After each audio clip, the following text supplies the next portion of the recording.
Bagay, lugar, pagkain. Pagkain na lang, pagkain. Pwede sa umaga o sa paniuto o sa panihapon. Pwede.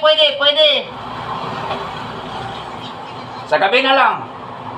Sige. Pwede. Nakasira ng ngipin? Pwede. Hindi. Chocolate. Hindi. Nakasira sa ngipin. Pagkain sa gabi? Oo, pwede. Nakasira ng ngipin? Nakasira ng ngipin? Oo, lapit na. Kanang awayan? Oo, kanang mapatay sila. Oo. Bisong.